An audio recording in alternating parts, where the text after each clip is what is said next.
That's going to be nice. Okay, so let's pop in the fourth movie in the franchise then.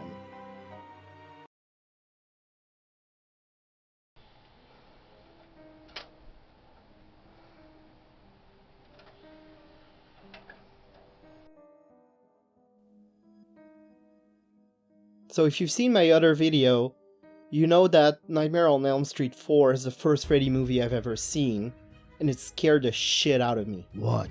You don't like to be scared?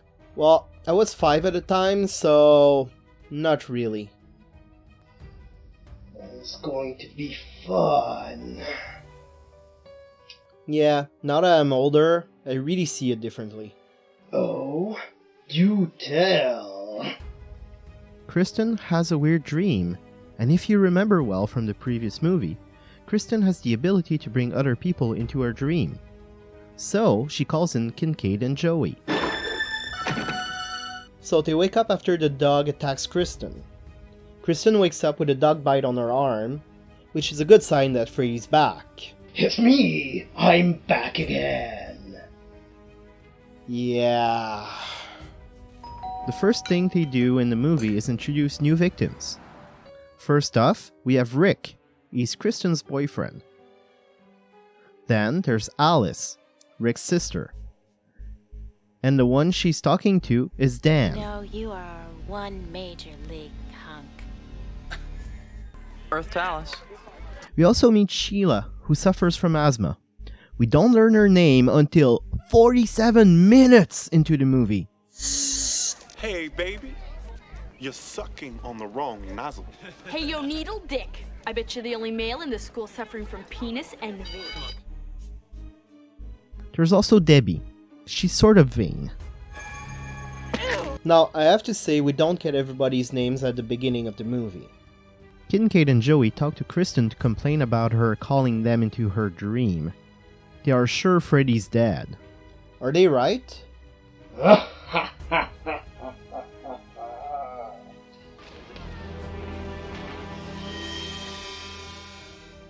The red glowing scratch on the locker is really something that got etched into my mind after seeing the movie the first time.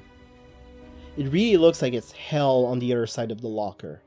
From the beginning, we see the strengths and weaknesses of each character. I don't know why, but it seems there's always a parent with a drinking problem in these movies. So Alice is a daydreamer. Alice, I'm talking to you. Are you awake or what? Dad, don't start. Start what? Telling the little daydreamer to wake up? If that's not foreshadowing, I don't know what is. So Kincaid ends up in a dream. And that happens. This is followed by Freddy coming back to, well, I would say life, but whatever. I'll see you in hell. Tell him Freddy sent you. One down, 7 to go. This is really where Freddy movies turn into comedies. How's this for a wet dream? Oh, aren't I funny? The next morning, Kristen and Alice talk about their dreams. It turns out Alice can control her dreams, so I guess she's the Dream Master from the movie title. Kristen's mom gave her sleeping pills, and we all know that's not good. No, Mother. You just murdered me. Take that to your goddamn therapy. I love an easy prey. Yeah, she's as good as Dad, even though she's trying Alice's trick to dream of a fun place. Freddy's trying to force Kristen to call someone else in her dream. It seems that's the only way he can start attacking new kids. Call on one of your little friends. Maybe they could help. Kristen transfers her power to Alice, giving her a fighting chance against Freddy.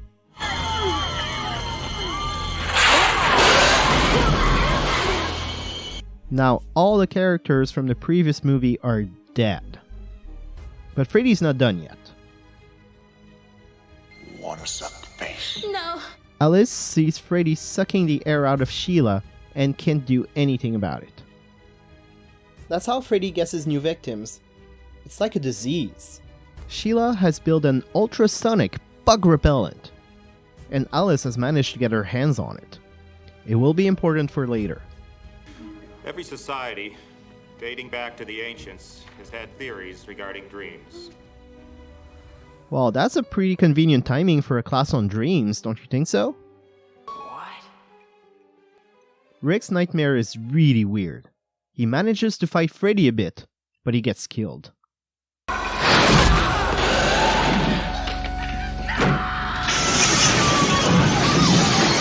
Now, at the rate the kids are dying, you'd think there would be some kind of investigation going on, but nope. Here, it's a good luck charm. Brings bad luck to the creep you flat. This is somewhat symbolic. As the movie goes on, we realize that Alice's strength is to absorb her friend's strengths. Now, I'm not quite sure how to explain what happens next because it's way too weird. Alice goes to the theater and she falls asleep, and then she gets sucked into the movie, and she ends up into the diner where she works. Come on, honey. I don't want to be here forever. Alice's greatest fear is to work in the diner for the rest of her life. So we still have that same pattern of Freddy using people's fears against them.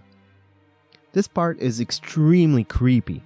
I remember watching it as a kid and being scared so bad by the scene.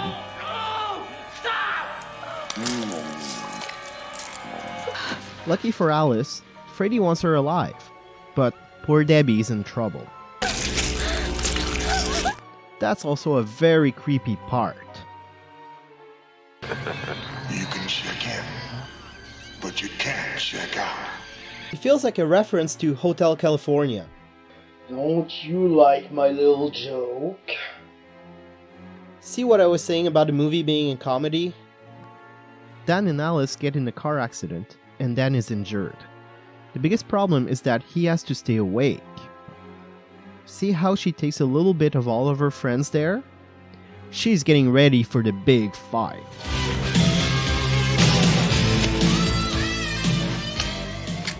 Alice! Get away from him, you son of a bitch! Okay, here we can say that Alice just went through the looking glass. Welcome to Wonderland, Alice. Well, I guess the reference was planned after all. Alice manages to damage Freddy, but that's not enough. Evil will see itself. And it's outside! No idea where that came from, but it works.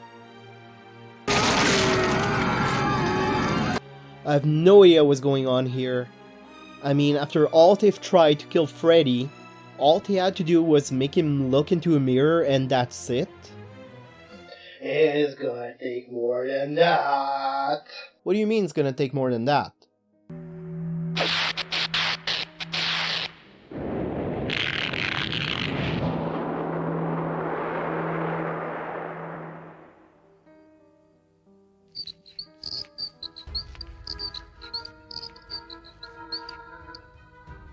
Really?